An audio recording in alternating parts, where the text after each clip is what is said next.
नमस्कार दोस्तों, स्वागत आपका हमारे YouTube चैनल पर।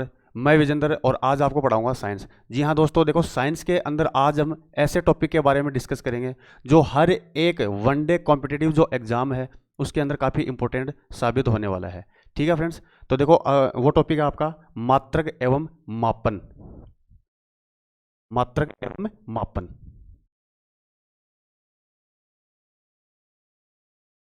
मात्रक एवं मापन। Unit unit and measurement.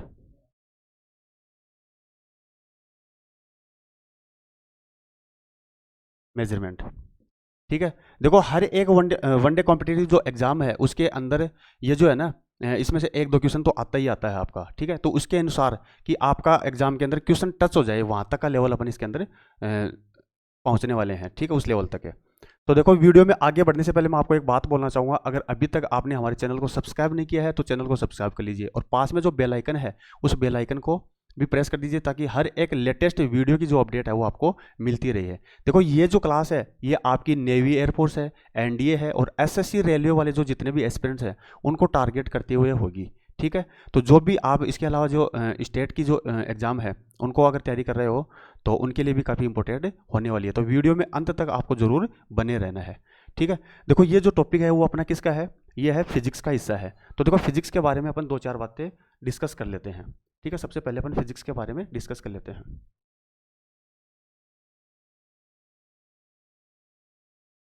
Physics, ठीक है, भौतिक विज्ञान। अब देखो वो बातें तो अपन डिस्कस करेंगे नहीं कि भाई फिजिक्स की परिभाषा क्या होती है, विज्ञान की क्या परिभाषा आती है, तो उनका वनडे कॉम्पिटिटिव एग्जाम के अंदर इतना कोई ज़्यादा रोल होता नहीं है।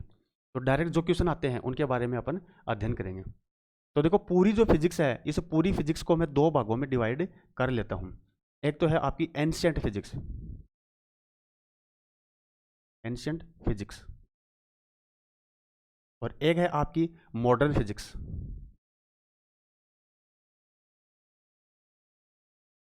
Modern physics. देखो एंशियंट फिजिक्स बोले तो प्राचीन भौतिकी। प्राचीन भौतिकी। प्राचीन या चीर सम्मत। चीर सम्मत। देखो जो मैं ऑफलाइन क्लास के अंदर जैसे पढ़ाता हूँ सेम उसी तरह से आपको यहाँ पे पढ़ाने वाला हूँ। तो आप कॉपी पेन लेके आप बैठ जाइए जिससे पूरे नोट्स भी आपको बनाने को मिल जाए। और लास्ट के अंदर आप आज की जो क्लास का जो सारा कंटेंट है वो मैं आपको दिखा दूंगा। ठीक है, कि भाई ये कंटेंट आपको नोट करना है।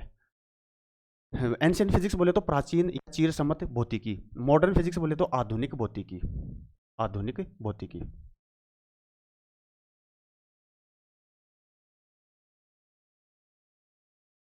आधुनिक भौतिकी।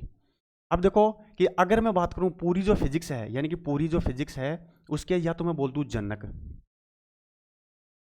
या मैं बोल दूं पितामह, या मैं बोल दूं पितामह, या मैं बोल दूं फादर। ठीक है, तो यानी कि पूरी जो फिजिक्स है उसके जनक पितामह या फादर है वो तो कौन है भाई, वो है आपके न्यूटन है। कौन है, न्यूटन है। वो है न्यूटन है।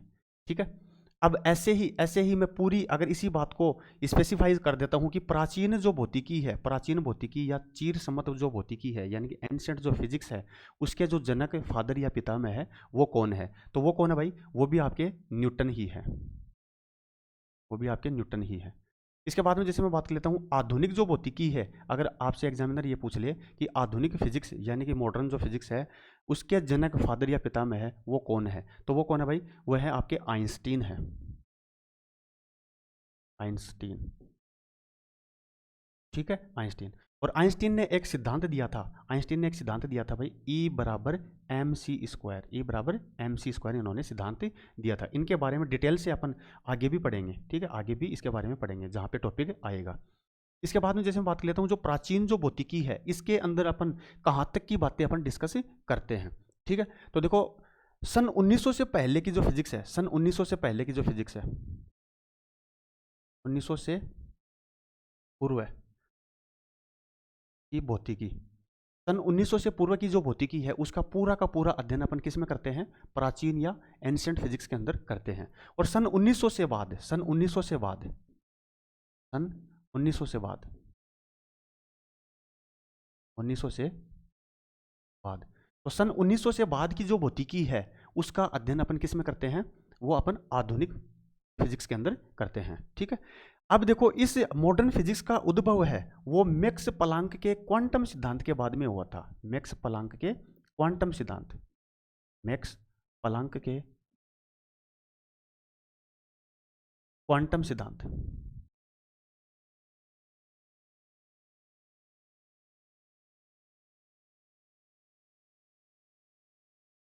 मैक्स प्लांक के क्वांटम सिद्धांत के बाद में इस आधुनिक भौतिकी का उद्भव हुआ था। ठीक है, अब ये मैक्स प्लांक का क्वांटम सिद्धांत ये क्या है, ये अपन आगे स्पेशल टॉपिक आएगा वहां पे पढ़ेंगे। ठीक है, इतना ध्यान में रख लेना कि आधुनिक भौतिकी का जो उद्भव है वो मैक्स प्लांक के क्वांटम सिद्धांत के बाद में हुआ था। देखो ये जो क्वांटम जो फिजिक्स है, क्वांटम जो फिजिक्स है ये केवल और केवल एमएससी के अंदर चलती है, इसके अलावा कहीं पे भी इस क्वांटम फिजिक्स का जिक्र नहीं होता है। ठीक है, तो इसके बारे में जहाँ पे भी अगर वनडे कॉम्पिटिटिव एग्जाम के अंदर क्वेश्चन टच होगा उतनी ही बातें अपन डिस्कस करेंगे। इसके बाद में जैसे मैं बात कर लेता हूँ, ये तो थी आपकी फिजिक्स की दो चार बातें जो जनरल जनरल बातें थी। ठीक है, इसके बाद में जैसे मैं बात कर लेता हूँ, आज हमारा जो टॉपिक है कौन सा, मात्रक। मात्रक, ठीक है, देखो मैं बोल दूं मात्रक, या मैं बोल दूं एकक, या मैं बोल दूं एकक, या मैं बोल दूं यूनिट। ठीक है, यूनिट, या मैं बोल दूं इकाई, इकाई, और या इंग्लिश में ऐसा लिखा हुआ जाए यूनिट। ये चारों पांचों बातें ही एक ही हैं। ठीक है, या तो आपको बोल दे कि मात्रक, एकक, यूनिट, इकाई।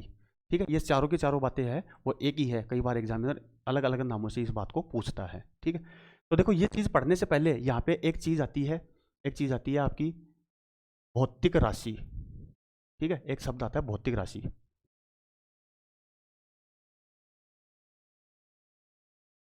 भौतिक राशि, भौतिक राशि। तो देखो भौतिक राशि किसे कहते हैं भाई, भौतिक राशि किसे कहते हैं, यानी कि वे राशियां जिनको या तो मापा जा सकता है या तोला जा सकता है, क्या कहलाती है, भौतिक राशि कहलाती है। ठीक है, तो मापा या तोला जा सके, मापा या तोला जा सके, मापा या तोला जा सके क्या कहलाती है, भौतिक राशि कहलाती है। ठीक है, इसके बाद में जैसे मैं बात कर लेता हूँ, भौतिक राशियां जो है ये भी दो प्रकार की होती है, ये भी दो प्रकार की होती है। एक तो कौन सी होती है आपकी मूल भौतिक राशि, मूल भौतिक राशि, मूल भौतिक राशि। दूसरी कौन सी है, व्युत्पन्न भौतिक राशि, व्युत्पन्न भौतिक राशि, भौतिक राशि। इंग्लिश में मैं कहना चाहूँ तो fundamental quantities, fundamental,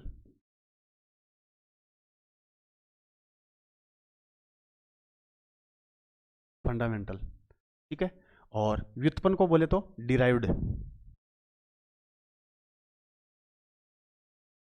here quantities. देखो मूल भौतिक राशियां किसे कहते हैं, मूल भौतिक राशियां किसे कहते हैं, देखो मूल भौतिक राशियां जो है वो अपने आप में क्या है, स्वतंत्र है, किसी दूसरी भौतिक राशि के ऊपर डिपेंड नहीं करती है। ठीक है, देखो इन बात को मैं एक चीज उदाहरण से समझाने की कोशिश करूंगा आपको, कि जैसे मान लो किसी एक परिवार के अंदर कितने हैं, 50 सदस्य हैं। ठीक है, किसी परिवार के अंदर 50 सदस्य हैं। ठीक है, 50 सदस्य हैं, तो इन 50 सदस्यों के अंदर हम एक एक जो है लड़की, कौन है, परी है। परी तो आप सब जानते ही होंगे, और सबने अपनी अपनी सपनों की परी या सपनों की राजकुमारी कोई ना कोई तो बना ही रखी होगी। ठीक है, कोई ना कोई तो बना ही रखी होगी। तो इसी 50 सदस्यों में से एक है कौन, परी है, और इसी परी की सगाई के लिए अपन अपन जाते हैं इनके पास। तो सबसे पहले अपन इस परी के बारे में जानने से पहले अपन क्या करते हैं, इन 50 सदस्यों में से इस परी के दादा परदादा के बारे में जानने की कोशिश करते हैं, है ना, कि भाई इनकी क्या पेट है, क्या इज्जत है, क्या इतना क्या मामला है। ठीक है, तो वो सब चीज़ें परी के बारे में जानने से पहले अपन इस 50 सदस्यों में से इनके दादा परदादा के बारे में जानने की कोशिश करते हैं। उसके बाद में अपन परी तक पहुंचते हैं। तो ये परी कौन है, ये आपको पूरी फिजिक्स जब कंप्लीट होगी तो आपको पता चल जाएगा कि कौन परी है। ठीक है, पूरी की पूरी फिजिक्स इसी शब्द के ऊपर चलने वाली है। अब ऐसे ही पूरी फिजिक्स के अंदर 500 से 700 भौतिक राशियां हैं। उनमें से कुछ राशियां ऐसी हैं जो किसी दूसरे पर निर्भर नहीं करती, अपने आप में क्या है, स्वतंत्र है। तो उन्हें क्या कहते हैं भाई, मूल भौतिक राशियां। ठीक है। और जो इन मूल भौतिक राशियों की सहायता से उत्पन्न की गई राशियां क्या कहलाती है, व्युत्पन्न भौतिक राशियां कहलाती हैं। ठीक है। इसके बाद में जैसे अपन ने एक चीज देखा कि या तो मापा जा सकता है या तोला जा सकता है। तो मापा या तोला जा सकता है यानी कि जिन जिन राशियों को या तो माप सकते हैं या तोल सकते हैं, उन्हें ही अपन क्या कहते हैं, भौतिक राशि कहते हैं। जैसे मान लो मैं ये कह दूं कि जिस दिन से आपने गवर्नमेंट जॉब की तैयारी शुरू की है, उस दिन से आपने परी का फोन उठाना बंद कर दिया। तो जैसे ही आपने परी का फोन उठाना बंद कर दिया, तो परी जो है वो आपसे बहुत आपके ऊपर जो 100% विश्वास करती थी, अब वो विश्वास है आपके ऊपर उठ गया। ठीक है। यानी कि आपके ऊपर वो विश्वास नहीं करती है। तो क्या विश्वास को मैं माप सकता हूं, बताइए। क्या मैं विश्वास को मैं तोल सकता हूं? तो विश्वास को मैं न तो माप सकता, न ही इसको तोल सकता। ठीक है। इसके बाद में जिस दिन आप जॉब में भर्ती हो जाओगे, जिस दिन आपको जॉब मिल जाएगी, तो परी बहुत ज़्यादा खुश भी हो जाएगी। क्या मैं खुशी को माप सकता हूं?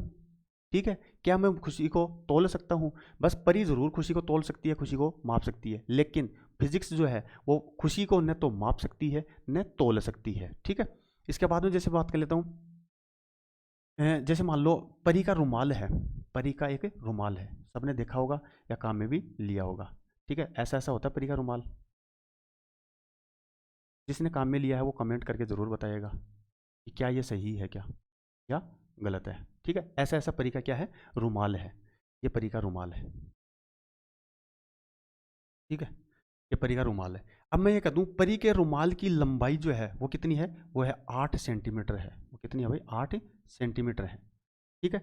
अब मैं यहाँ पे पहला जो शब्द लिखा 8, तो ये 8 जो है ये तो क्या है भाई, ये क्या है, ये न्यूमेरिकल वैल्यू है। ये क्या है, न्यूमेरिकल वैल्यू है। 8 तो क्या है यहाँ पे, न्यूमेरिकल वैल्यू है। इसके बाद में मैंने एक चीज़ और लगाई, सेंटीमीटर। तो ये सेंटीमीटर है, ये यहाँ पे क्या काम कर रहा है, ये सेंटीमीटर ही मात्रक एकक यूनिट या इकाई है। ठीक है। ये क्या है, इकाई है, ये इसकी यूनिट है। समझ गए बात को। अब उसी के आधार पे अपन क्या देख रहे हैं कि ये जो मात्रक है ये भी दो प्रकार के होते हैं, एक तो मूल मात्रक होते हैं और एक व्युत्पन्न मात्रक होते हैं। तो उसी के आधार पे अपन इन राशियों के बारे में अपन दो चीजें पढ़ेंगे। एक तो मूल राशियों के मात्रक क्या हो जाएंगे भाई, मूल मात्रक। मूल राशियों के मात्रक क्या हो जाएंगे, मूल मात्रक।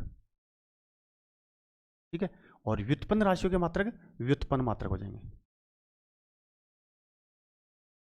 व्युत्पन्न मात्रक। ठीक है। यानी कि मूल राशियों के जो मात्रक है वो क्या हो जाएंगे, मूल मात्रक, और व्युत्पन्न राशियों के जो मात्रक है वो क्या हो जाएंगे, व्युत्पन्न मात्रक हो जाएंगे। इसके बाद में जैसे मैं बात कर लेता हूँ, जैसे मान लो इसकी जो चौड़ाई है, इस रुमाल की चौड़ाई है, जैसे मैं बता दूं कि 4 सेंटीमीटर है। ठीक है, 4 सेंटीमीटर है। तो क्या इस रुमाल की लंबाई बताने के लिए मुझे किसी अन्य भौतिक राशि की या अन्य मात्रकों की जरूरत पड़ी क्या? नहीं पड़ी। सीधे सीधे मैं कह दूंगा कि इसकी लंबाई कितनी है, 8 सेंटीमीटर है। ठीक है। मैं कह दूंगा इसकी चौड़ाई कितनी है, 4 सेंटीमीटर है। तो ये लंबाई जो है वो ये क्या है, मूल भौतिक राशि है। ठीक है। इसके जो आगे यूनिट जो लगी, सेंटीमीटर, मीटर या किलोमीटर, कुछ भी जो लगा, ये जो है ये क्या है, मूल मात्रक है। क्या है, मूल मात्रक है।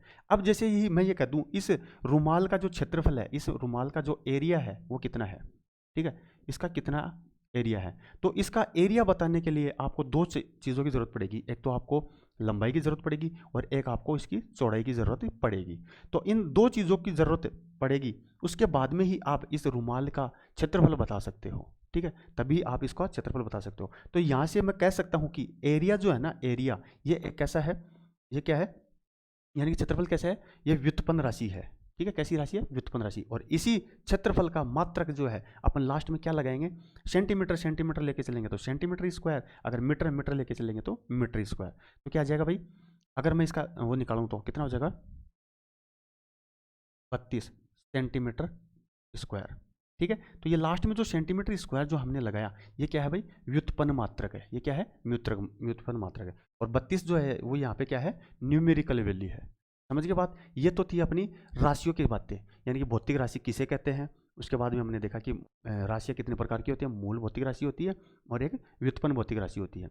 पूरी जो भौतिकी है उसके अंदर 500 से 700 भौतिक राशियां हैं, जिनमें इंपॉर्टेंट है वो भी अपन डिस्कस करेंगे।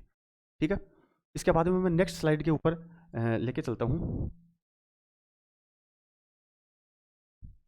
देखो अपने क्या देखा, मूल मात्रक और एक व्युत्पन्न मात्रक देखा, मूल और एक अपने देखा व्युत्पन्न मात्रक, व्युत्पन्न मात्रक।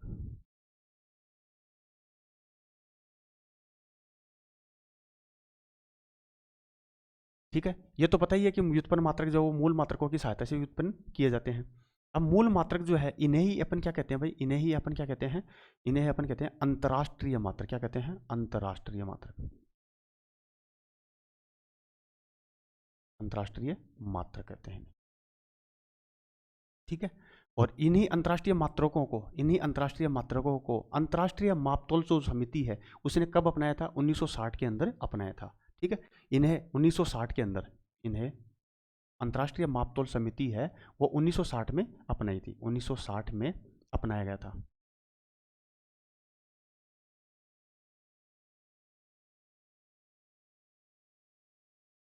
ठीक है, जबकि जो भारत है, भारत ने इन मूल मात्रकों को या अंतर्राष्ट्रीय मात्रकों को कब अपनाया था भाई, भारत ने 1971 में अपनाया था। ठीक है, भारत ने 1971 में अपनाया था, 1971 में अपनाया था। ठीक है, भारत ने 1971 में इसको अपनाया था। देखो 1971 के अंदर सबके लास्ट में खोजा गया मात्रक या खोजी गई जो राशि है वो कौन सी है, पदार्थ की मात्रा, पदार्थ की मात्रा 1971 में खोजी गई थी। ठीक है, उसी टाइम पे भारत ने भी इन अंतर्राष्ट्रीय मात्रकों को अपनाया था। तो ये मात्रक टोटल कितने हैं भाई, ये 7 प्रकार के होते हैं। कितने प्रकार के होते हैं, ये 7 प्रकार के होते हैं,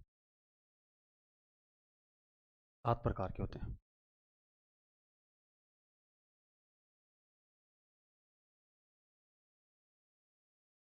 ठीक है, अब ये 7 प्रकार के कौन कौन से होते हैं, इनमें मैं देख लेता हूं। पहला जो है आपका है लंबाई, पहला है लंबाई। दूसरा कौन सा है, द्रव्यमान, द्रव्यमान। तीसरा कौन सा है, समय। ठीक है, इसके बाद में कौन सा है, ताप। इसके बाद में आ जाता है आपका विद्युत धारा। ठीक है, इसके बाद में आ जाता है आपका ज्योति तीव्रता।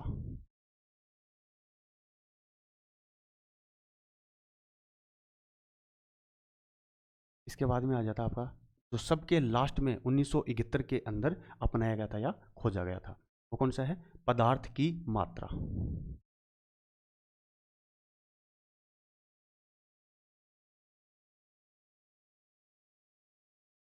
पदार्थ की मात्रा। अब मेरे साथ साथ में इनके सबके मात्रक आप बता देना, बोलते रहना। तो लंबाई का मात्रक क्या होता है भाई, मीटर होता है। तो सीधे सीधे शब्दों में मैं कह सकता हूँ कि लंबाई को किस में मापा जाता है, मीटर में मापा जाता है, जिसका प्रतीक क्या है भाई, एम है। ठीक है, इसके बाद में जैसे मैं बात कर लेता हूँ द्रव्यमान जो है, द्रव्यमान का जो मात्रक है या द्रव्यमान को किस में मापा जाता है भाई, केजी में मापा जाता है, यानी कि किलोग्राम में, किलोग्राम में, किलोग्राम में, जिसका संकेत क्या है, केजी है। इसके बाद में समय को किस में मापा जाता है भाई, समय को किस में मापा जाता है, सेकंड में, जिसका संकेत है एस ई। ताप जो है, ताप का जो मात्रक है क्या होता है भाई, केल्विन होता है, केल्विन, केल्विन होता है। और विद्युत धारा जो है इसका मात्रक क्या होता है भाई, एम्पियर होता है। क्या होता है, एम्पियर। ठीक है, इसके बाद ज्योति तीव्रता का मात्रक क्या होता है भाई, कैंडेला, कैंडेला बोले तो सीडी। इसके बाद में पदार्थ की जो मात्रा है इसका मात्रक क्या है, मोल।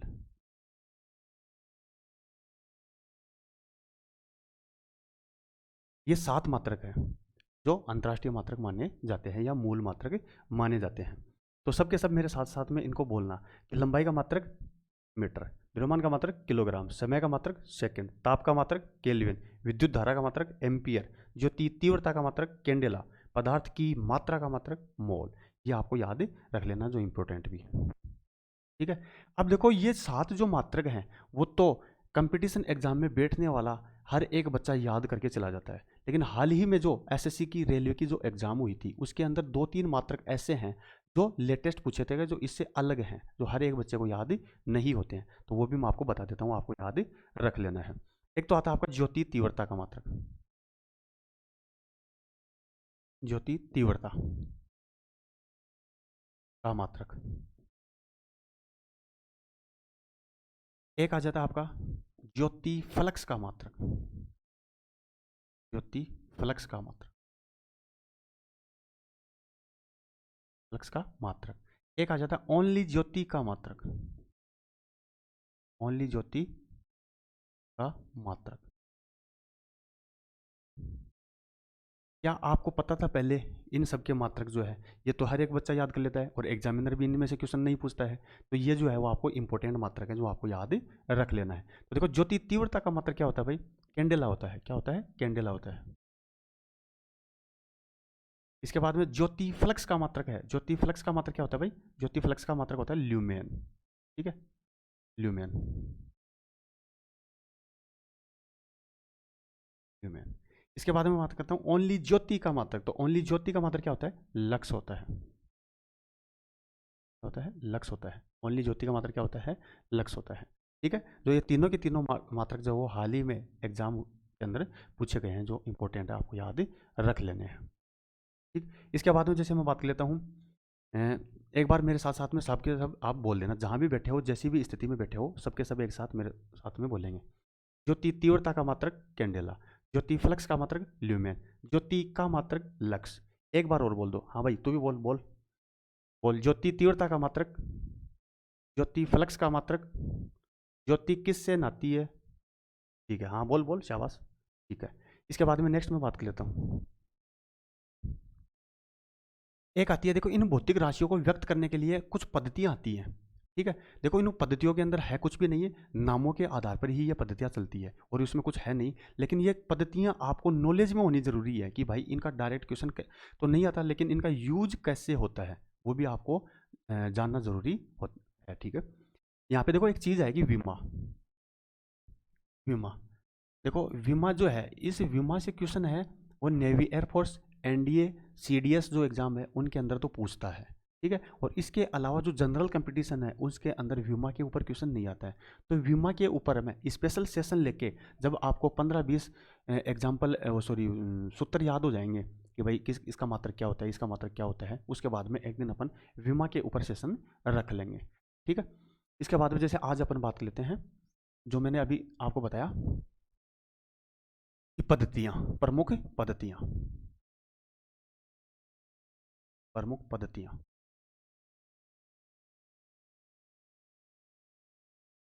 प्रमुख पद्धतियां, देखो तीन जो राशियां हैं, तीन भौतिक राशियां, उनको आधार राशियां माना गया है, उनको आधार राशियां माना गया है। ठीक है, वो कौन कौन सी है भाई, एक तो आपका है लंबाई,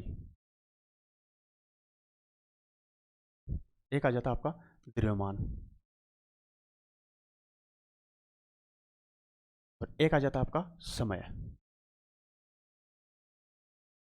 समय।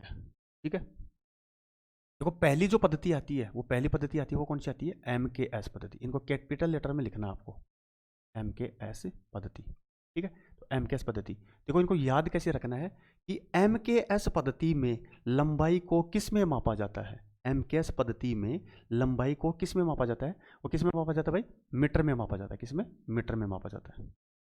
तो इसी मीटर के आधार पर इस पद्धति का पहला लेटर एम रखा गया है। इसके बाद में द्रव्यमान को एम के एस पद्धति में किस में मापा जाता है, किलोग्राम में मापा जाता है। इसमें मापा जाता है किलोग्राम में। बस नामों के आधार पर ही पद्धतियां रखी गई हैं और इनमें कुछ भी नहीं है। इसके बाद में समय को एम के एस पद्धति में किस में मापा जाता है, किस में मापा जाता है, सेकंड में मापा जाता है, सेकंड में मापा जाता है। इसके बाद में दूसरी आपकी पद्धति आती है सीजीएस पद्धति, सीजीएस पद्धति। ठीक है, सीजीएस पद्धति, देखो सीजीएस पद्धति में लंबाई को किस में मापा जाता है, लंबाई को किस में मापा जाता है भाई, सेंटीमीटर में मापा जाता है। किस में मापा जाता है, सेंटीमीटर में। इसके बाद में द्रव्यमान को किस में मापा जाता है? ग्राम में, ग्राम में। इसके बाद में समय को किस में मापा जाता है? सेकंड में मापा जाता है। समय को किस में मापा जाता है? सेकंड में मापा जाता है। इसके बाद में जैसे मैं बात कर लेता हूं एफपीएस पद्धति,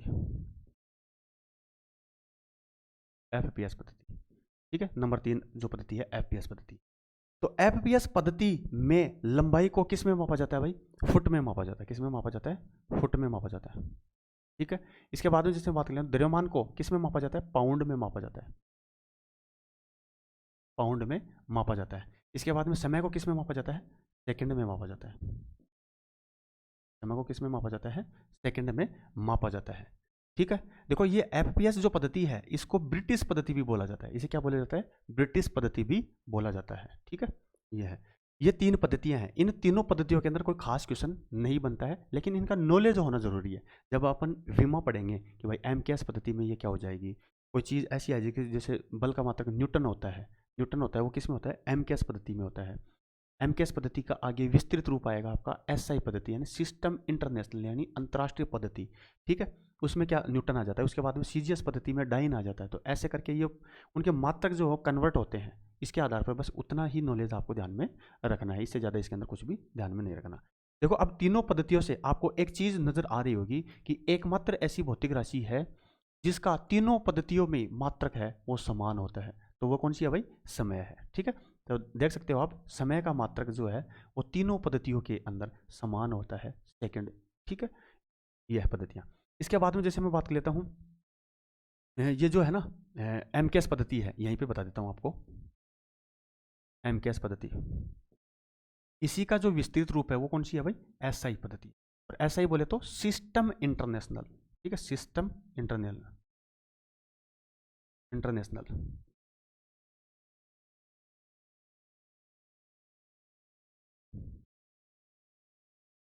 सिस्टम इंटरनेशनल यानी कि अंतर्राष्ट्रीय पद्धति, अंतर्राष्ट्रीय पद्धति, ठीक है। इसी का विस्तृत रूप है। अब इसी के अंदर इसके 2 संपूरक मात्रक भी पाए जाते हैं भाई, इसके 2 संपूरक मात्रक भी पाए जाते हैं। संपूरक मात्रक, संपूरक मात्रक, एक तो आ जाता है आपका समतल कोण, एक तो आ जाता है आपका समतल कोण, प्लेन एंगल, समतल कोण, ठीक है। और एक आ जाता है आपका कौन सा? ठोस कोण, ठोस कोण, ठीक है। जैसे मान लो समतल कोण जो है, समतल कोण इसका मात्रक क्या होता है भाई? रेडियन होता है। क्या होता है? रेडियन, जिसका संकेत क्या है? R A D. इसके बाद में ठोस कोण जो है इसका मात्रक क्या होता है भाई? स्टेरेडियन होता है, स्टेरेडियन, ठीक है, एस आर। इसके बाद में जैसे मान लो मैं आपको ये बात बोलूं कि क्या आप बोर्ड के ऊपर व्रत बना सकते हो, तो आप सब बोलोगे कि बोर्ड के ऊपर व्रत अपन बना सकते हैं। तो बोर्ड के ऊपर व्रत कैसे बनाओगे आप? बोर्ड के ऊपर व्रत ऐसे ऐसे बना दोगे, ठीक है, ऐसे ऐसे आप बोर्ड के ऊपर वर्त बना दोगे, ठीक है। अब जैसे ही आप इस बोर्ड के ऊपर वर्त बनाओगे तो इसके अंदर जैसे मालूम मैं कह दूं इसके केंद्र से लेकर इसकी परिधि के बीच में ये एंगल आपको ज्ञात करना है। तो ये एंगल आप किस में ज्ञात बता दोगे? रेडियन में आप बता दोगे, ठीक है, रेडियन में आप बता दोगे। अगर जैसे मालूम मैं आपको ये बोलूं कि इस बोर्ड के ऊपर आपको गोला बनाना है, तो क्या आप इस बोर्ड के ऊपर गोला बना दोगे? तो आप इस बोर्ड के ऊपर गोला नहीं बना सकते। क्यों नहीं बना सकते भाई? क्योंकि गोला जो है वो एक कैसी आकृति है? 3D आकृति है। कैसी आकृति है? 3D आकृति है। तो 3D आकृति बनाने के लिए जैसे ही मान लो मैं इस बोर्ड के ऊपर, अगर इस बोर्ड के ऊपर मैं ये ऐसे गोला बनाने की कोशिश करूंगा तो ये तो क्या हो गया? वृत्त ही हो गया, ये गोला नहीं हुआ। तो गोला बनाने के लिए मुझे एक डायमेंशन या तो बाहर की तरफ दिखानी पड़ेगी या एक डायमेंशन अंदर की तरफ दिखानी पड़ेगी, ठीक है। 2 डायमेंशन तो मैं इसमें दिखा सकता हूँ, लेकिन तीसरी डायमेंशन जो है उसमें मैं नहीं दिखा सकता, ठीक है। तो आप जितनी भी 3D आकृतियां हैं, 3D आकृतियां हैं, उनका डायग्राम आप बोर्ड पे ड्रॉ नहीं कर सकते। समझने के लिए अलग बात है। तो जितनी भी 2D आकृतियां हैं उनका एंगल जो है वो किस में मापा जाता है? वो रेडियन में मापा जाता है, ठीक है, 2D आकृति। और जितनी जितनी भी 3D आकृतियां हैं इन सब का जो एंगल है वो किस में मापा जाता है भाई? स्टेरेडियन में मापा जाता है, ठीक है। ये बातें आपको ध्यान में रख लेनी है। इसके बाद में नेक्स्ट जो चीज़ आती है वो आ जाती है, एक आ जाती है आपकी 10 की घातें, ठीक है, 10th पावर, 10th पावर यानी कि 10 की घातें। अब 10 की घातें जो है वो एक तो आ जाती है आपकी पॉजिटिव, पॉजिटिव वाली, और एक आ जाती है आपकी नेगेटिव वाली, ठीक है। तो देखो, इनको बताने से पहले मैं आपको एक बात बोलना चाहूँगा कि जैसे मान लो इनका यूज कहाँ पे होगा, आप इनको काम कैसे लोगे। तो मैं आपसे ये पूछना चाहूँ कि प्रकाश की चाल जो है वो निर्वात में सर्वाधिक होती है, और उसका मान जो है वो कितना होता है भाई, वो कितना होता है, 3 × 10⁸ मीटर प्रति सेकंड होता है, ठीक है, ये होता है। अब ये जो मात्रक है या फिर ये जो राशि है, ये जो डाटा है, ये हर एक बच्चा याद कर लेता है। जो भी वनडे कॉम्पिटिटिव एग्जाम के अंदर बैठता है वो हर एक बच्चा जो है वो ये डाटा याद कर लेता है। तो अगर मान लो एग्जामिनर आपको ये डाटा न दे तो इसके अलावा क्या दे सकता है, ठीक है, तो वो आपको क्या दे सकता है भाई, 3 लाख किलोमीटर किलोमीटर प्रति सेकंड। क्या मैं 3 लाख किलोमीटर पर सेकंड को मैं 3 × 10⁸ मीटर प्रति सेकंड लिख सकता हूं क्या? अगर मैं लिख सकता हूं तो ये दोनों की दोनों बातें सही है, अगर नहीं लिख सकता तो इसका मतलब क्या है, गलत है, ठीक है। तो इसी चीज को अगर अब मैं और एब्रीवेट करना चाहूं तो कैसे लिख सकता हूं मैं, 3 × 1 लाख, और 1 लाख में कितनी होती है, 10⁵ ठीक है, तो 1 लाख में कितनी होती है, 10⁵, और किलोमीटर है। अब किलोमीटर को मीटर में चेंज करना है, किलोमीटर को अगर मीटर में चेंज करना है तो क्या लिखूंगा भाई, 1000 मीटर। तो 1000 मीटर को मैं या तो 1000 मीटर लिख दो, या 1000 मीटर को क्या लिख सकता हूँ, 10⁻³ लिख सकता हूँ। तो 10⁻³ लिख सकता हूँ। और अब किलोमीटर है वो राशि किस में चेंज हो गई, मीटर प्रति सेकंड में। और आपको पता है कि समय एक मात्र ऐसी भौतिक राशि है जिसका मात्रक जो है वो तीनों पद्धतियों के अंदर समान होता है। तो सेकंड तो सेकंड चेंज में होना नहीं, ठीक है। तो अब ये वापस जो यूनिट जो है, ये यूनिट ये चेंज हो गई मीटर प्रति सेकंड। देखो, पूरी जो भौतिक विज्ञान है यानी कि पूरी जो फिजिक्स है उसके अंदर सारा का सारा खेल किसका है, यूनिट का है। इसीलिए सबसे पहले आपको यूनिटों के बारे में थोड़ी सी बेसिक बातें बताई गई हैं, ठीक है। ये सब कुछ डिपेंड करता है यूनिट के ऊपर ही, कि डाटा तो आपको अंकिक मान जो है वो चारों ऑप्शनों के अंदर एग्जामिनर कई बार सेम दे देता है, सिर्फ अंतर किस में करता है, यूनिट में करता है। तो देखो, इसी चीज़ को मैं देखो, गुणा करने पे घातें जुड़ जाती है और भाग देने पे घातें घट जाती है, ये बातें तो सबको पता ही है, ठीक है। तो कितने हो जाएगी, 5 और 3 8, तो हो गई कि वापस वो की वो, यानी 3 × 10⁸ मीटर प्रति सेकंड। तो ये बात आप कैसे समझे, या फिर इसी राशि को इस राशि में आपने कैसे कन्वर्ट किया, तो ये बातें जानने के लिए सबसे पहले आपको पता होनी चाहिए 10 की घातें, यानी कि धनात्मक घातें और ऋणात्मक घातें, ठीक है। तो धनात्मक घातों के अंदर कैसे कैसे काम चलता है, ऋणात्मक घातों के अंदर कैसे कैसे काम होता है, या कैसे कैसे काम करती है, तो वो बातें अपन डिस्कस कर लेते हैं। इसके अलावा मैं आपको ये घातें बताने के बाद में आपको 2 एग्जाम्पल और ऐसे बताऊंगा जिससे आपको पता चलेगा कि वास्तव में 10 की घातों का कहाँ पे प्रयोग होता है, क्यों हमें इनके बारे में नॉलेज जरूरी है, ठीक है। तो सबसे पहले अपन धनात्मक घातें देख लेते हैं।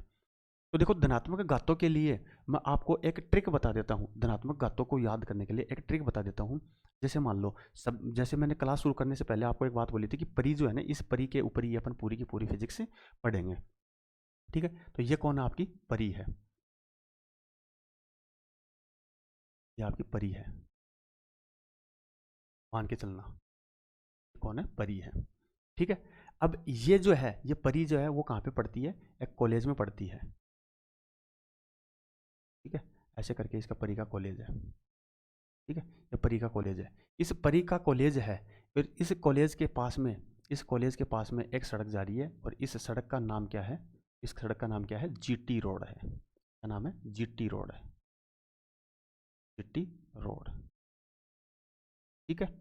और इस जीटी रोड के ऊपर इस परी का कॉलेज है, और इस कॉलेज के अंदर कौन पढ़ती है, परी पढ़ती है, ठीक है, परी पढ़ती है।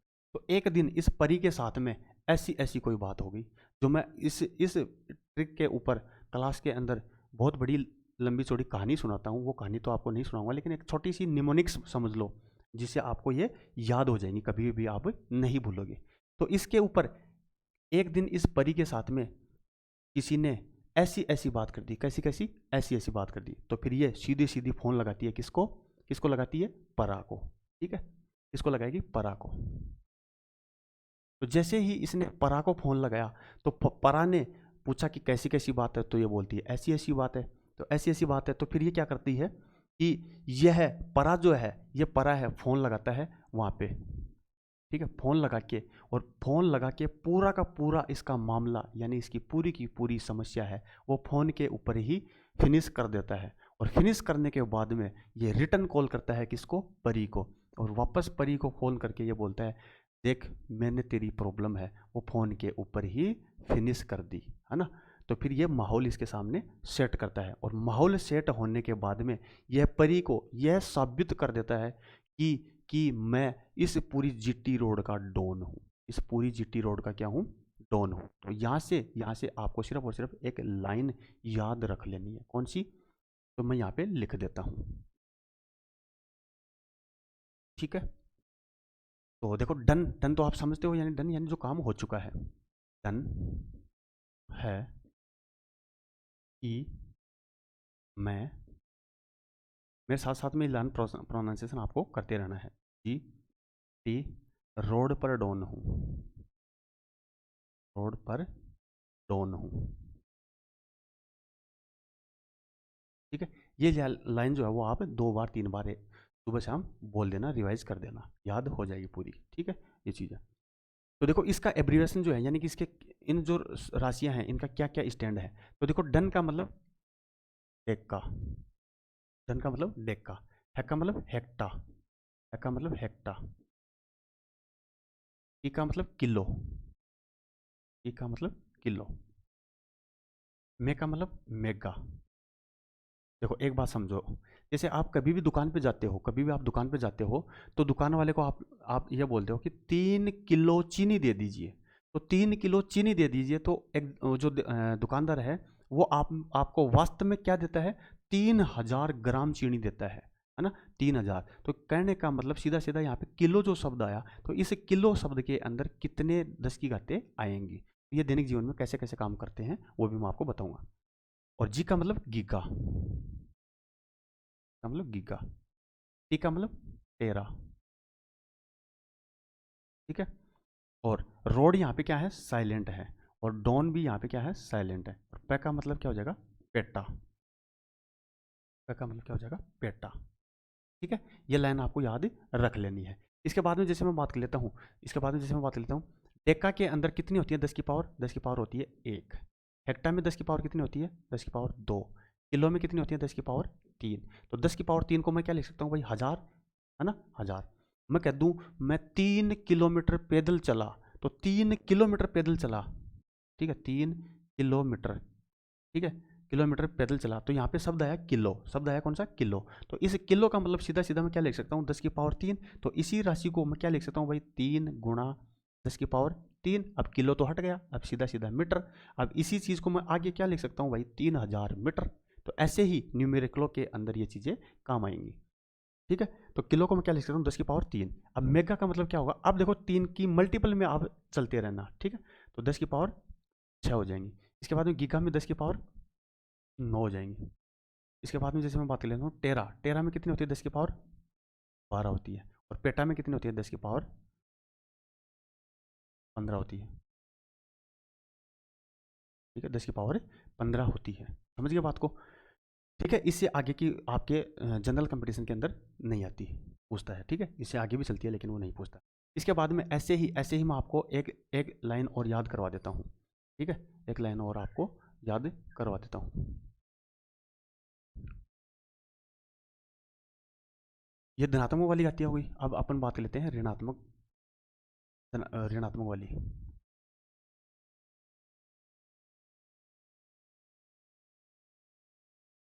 ठीक है। देखो इसके लिए भी आपको मैं एक निमोनिक्स बता देता हूँ।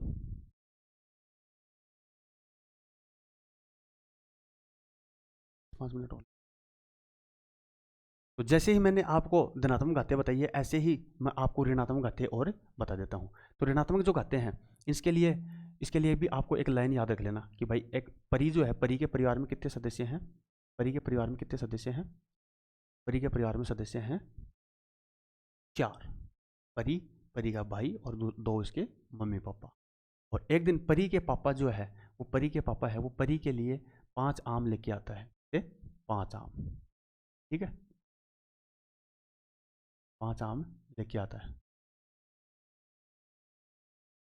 और इन 5 आमों को प्लेट में रख देता है। ठीक है, तो चार जो आम है वो तो चारों के चारों कैंडिडेट उठा लेते हैं और एक जो आम है वो प्लेट के अंदर रह जाता है। ठीक है, तो ये एक प्लेट में बचा हुआ जो आम है इसके ऊपर चारों ही सदस्यों की नज़र है।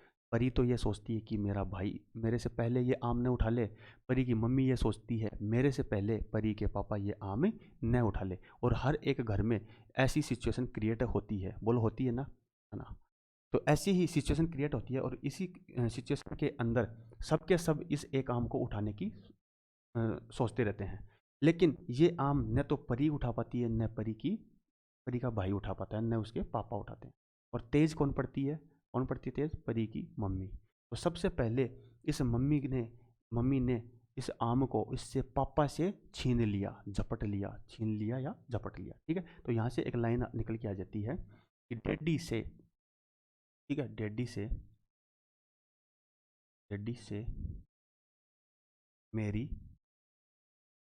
मेरी माई ने पका फल फल छी- फल छीना। ये लाइन आपको याद रख लेनी। ठीक है, ये लाइन आपको याद रख लेनी है। डैडी से मेरी माई ने पका फल छीना। ठीक है, इसके बाद में जैसे इनके स्टैंड देख लेता हूँ कि डैडी का स्टैंड मतलब क्या है। तो डैडी का मतलब देसी, का मतलब सेंटी, का मतलब सेंटी। मेरी का मतलब मिली, ठीक है, मिली। इसके बाद में जैसे मैं बात लेता हूँ माई का मतलब माइक्रो। देखो माइक्रो जो है ना ये तो आपको याद ही रख लेना इंपॉर्टेंट है। तो ये तो डायरेक्ट भी पूछ लेता है कि एक माइक्रो में कितने मीटर होते हैं या कितनी 10 की पावर होती हैं। ये तो डायरेक्ट भी पूछ लेता है, ये तो आपको याद रख लेना। न्यूमेरिकल में कैसे पूछेगा ये मैं आपको बता दूंगा। ने का मतलब नैनो। पक्का का मतलब पिको। फल फल का मतलब फर्मी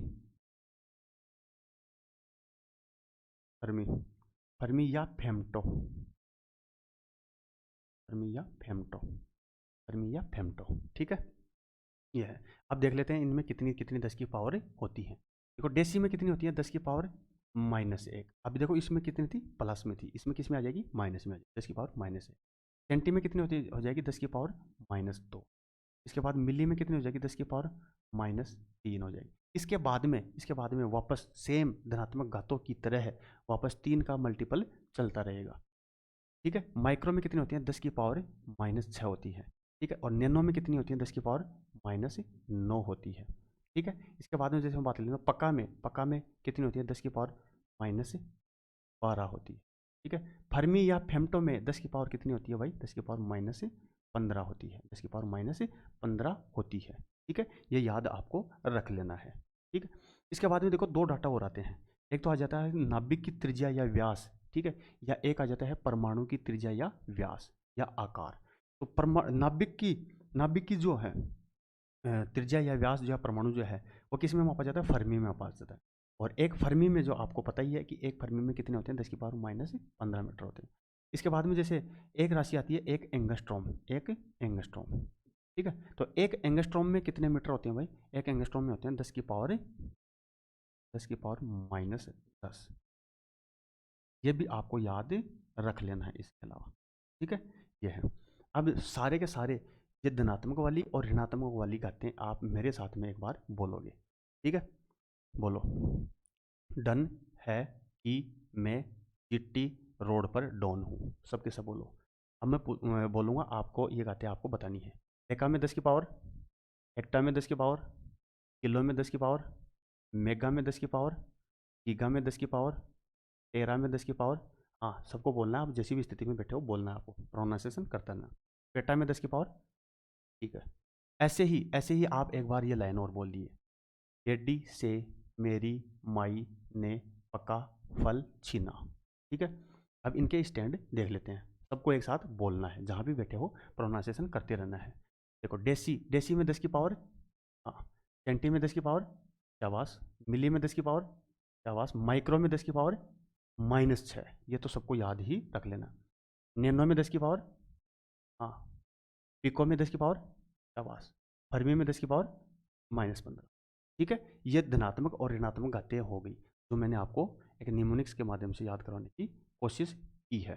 ठीक है, तो उम्मीद करता हूँ यहाँ तक का जो कंटेंट आज आपने डिस्कस किया है वो आपको अच्छा लगा होगा। अगर अच्छा लगता है तो आप चैनल को सब्सक्राइब, वीडियो को लाइक अगर नहीं भी करते हो तो कोई बात नहीं, लेकिन अपने 5 दोस्तों को इसके बारे में बता दीजिए। ठीक है, वही सबसे बड़ा आपका मेरे लिए काम होगा।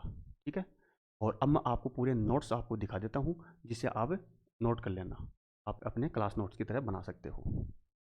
सबसे पहले या स्क्रीनशॉट लेना चाहो तो स्क्रीनशॉट ले सकते हो या देख सकते हो।